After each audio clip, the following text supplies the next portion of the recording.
मैं सीधे रुख करूंगी र्यूवर अजार का, जो भारत में इजराइल के राजदूत हैं। र्यूवर अजार, एनडीटीवी पर आपका स्वागत है।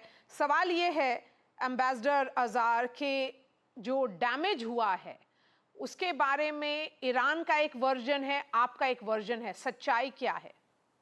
Where is the truth here? Namaste, good evening.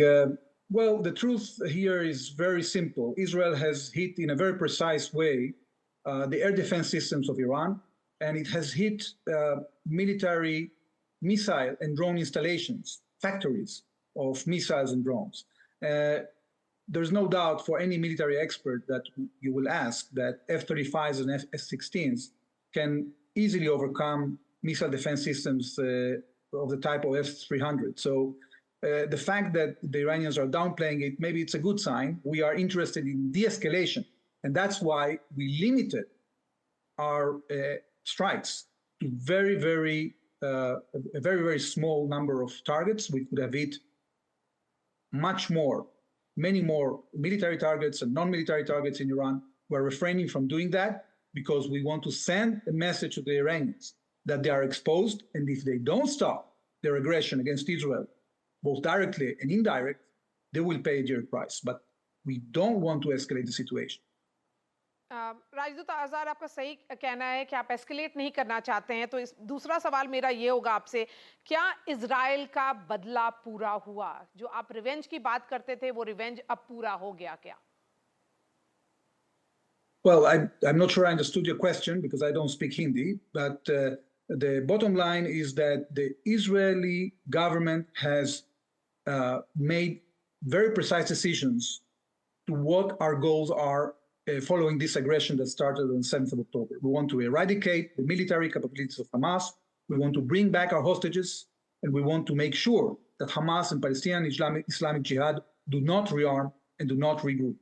We want to stay confined to this conflict in the Gaza Strip. Unfortunately, what happened is that Hamas joined the attack against Israel on the 8th of October, backed by Iran. As you probably have seen, we have eliminated the entire leadership of Hezbollah. We have uprooted the capabilities of Hezbollah on our northern border to make sure that our communities, the communities that were evacuated on the 8th of October, will be able to come back to the border area. We are interested in finishing this conflict with the verifiable implementation of UN Security Council Resolution 1701. Rajdut Azar, Iran is saying that they will be responding to this aggression with proportional reaction. So there is a sense that perhaps after the action that has been taken by you, there could be a possibility of a beginning of a new round of escalation between the two countries. Well, that's completely up to the Iranians. If they choose to go down that path, the results can be very dire for them because, as I told you, we have removed their capability to defend their territory by neutralizing their air defense systems. So they have to choose if they want to go blindly, to continue with this hatred, to continue with this escalation, to continue with this attempt to eliminate the state of Israel that has been going on for 30 years now. If they continue with that, they will be hurt. And now I think that they understand it better than they understood it before this retaliation last night. Is there a sense in Israel that there could be some other support coming in for Iran from other Muslim nations, Islamic countries? Well, that's a great question because what we have seen last night is that no Arab country tried or attempted to stop Israel from doing what it did, despite the fact that in order to reach Iran, we have to go over Arab countries. So not only that Arab countries haven't condemned Israel, they haven't tried to stop Israel. And that tells you something regarding how they feel about the Iranian threat. I might remind you that a few years back, the Iranians had attacked in a completely unprovoked way Saudi Arabia, and they have neutralized half of the oil production of Saudi Arabia for many months. So the fact that Iran thinks that it can terrorize countries in the region I think is something that is very disturbing, both for us, our allies, and our partners in the Arab world. And the fact that Israel is capable of sending this message to Iran, I think is extremely important, not only for us, but also for the rest of the international community, including our Arab neighbors. And Ambassador, United States ने confirm किया है that they were informed of the impending strike, although they also say that no US personnel or assets were involved in the operation. So what really was the role of US and other countries?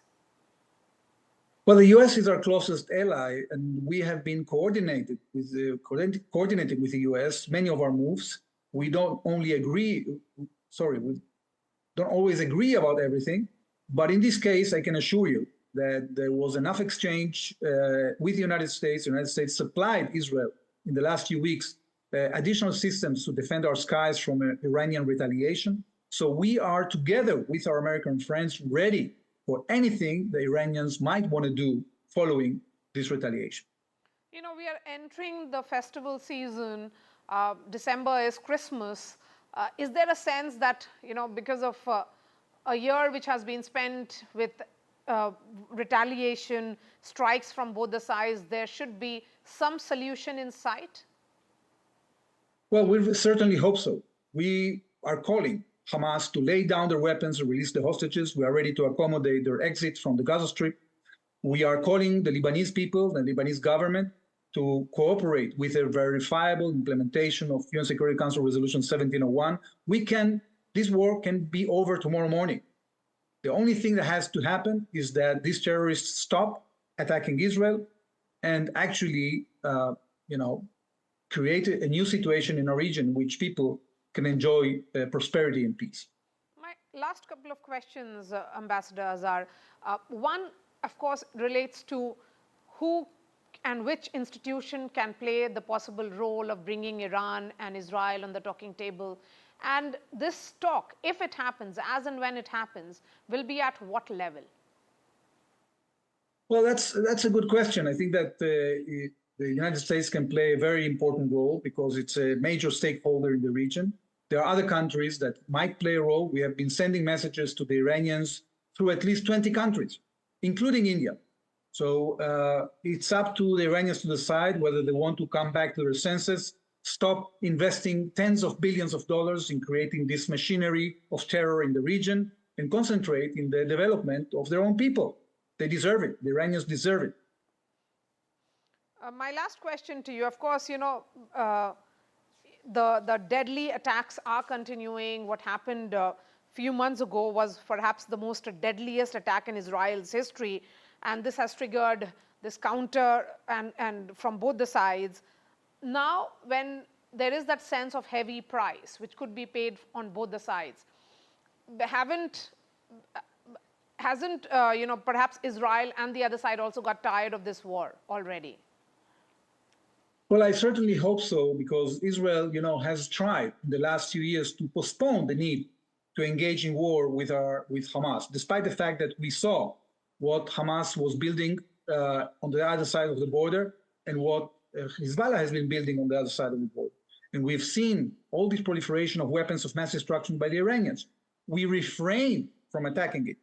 And only after we were attacked by surprise in a very atrocious way, we decided that we have no choice. Our people, we have the IDF, the Israel Defense Forces, is the army of the people. The people want to go back to their families, but they also show resolve because they know we don't have any choice. We are a country that deserves to live in peace. We are determined to restore peace and solve this problem. All right. Ambassador Azar, appreciate your time. शुक्रिया हमारे साथ बात Thank you. करने के लिए NDTV से आपने अपना वक्त दिया. शुक्रिया हमारे साथ जुड़ने के लिए.